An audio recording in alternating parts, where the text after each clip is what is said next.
A man has died after being hit by two cars on Fern Valley Road. Police say it happened around 11:30 last night near the Preston Highway intersection by the Liquor Barn and UAW. Police say the man was wearing dark clothing and crossing in the middle of the street when he was hit by a car. Then he was hit again by a different car. We're told both drivers stayed at the scene. This morning, I accepted Jacqueline Gwynn Biller-Roell's resignation as chief of the Louisville Metro Police Department.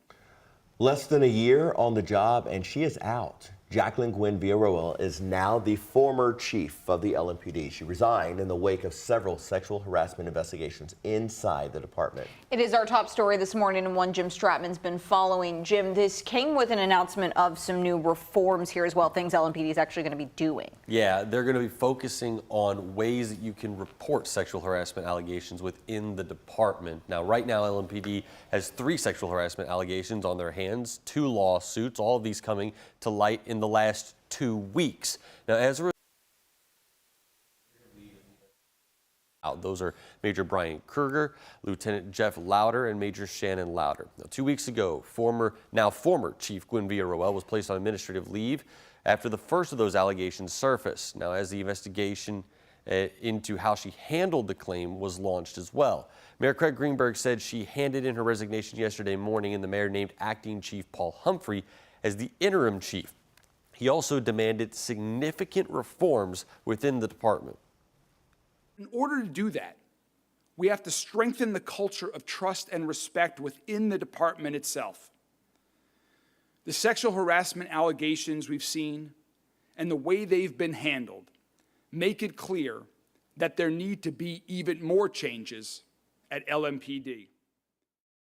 Now, those reforms include new training for all officers, more resources and support for those impacted by sexual harassment, and more ways to report claims, not just through your supervisors in the chain of command. Now, coming up in the next half hour, we'll hear from Interim Chief on how he plans to lead the department going forward. Eric, Grace? All right, Jim, thank you. Jacqueline Gwynn Biller-Roell was the permanent chief for less than a year, named to the position on July 20th of 2023.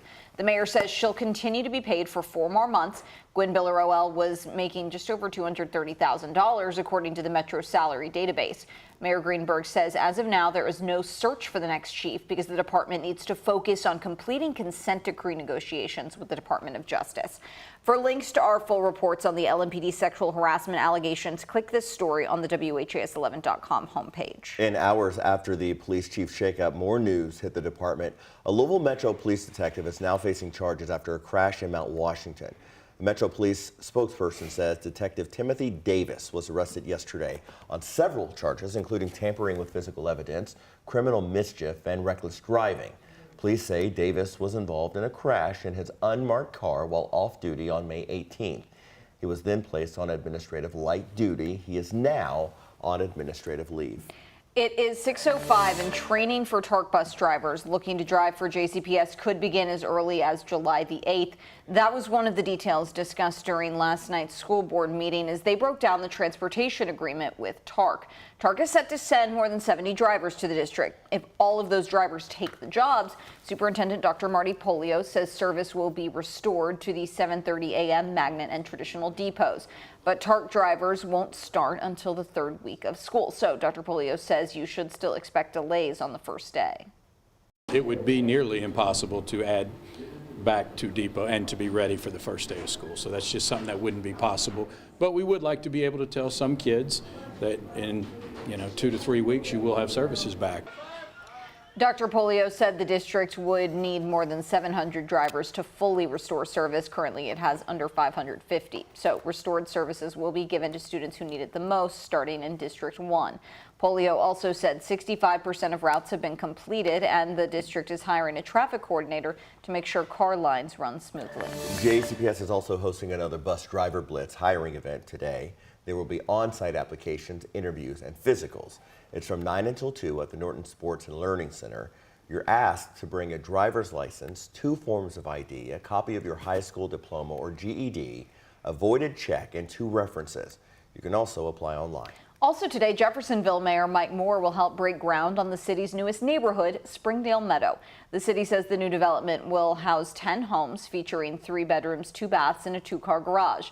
Prices for the new homes start at $260,000. Local developer Cedar Grove Builders is behind the project. Today's groundbreaking is at 11. 6:07. If you smell something, say something. Louisville MSD is hosting its public clarity meeting tonight. It's part of an initiative to get people to report unpleasant smells from water quality treatment centers, pump stations, and catch basins throughout the city. This will help MSD better manage the odors. Tonight's meeting starts at 6 o'clock. It's at the Western Branch at the Louisville Free Public Library. The next meeting is scheduled for August 22nd.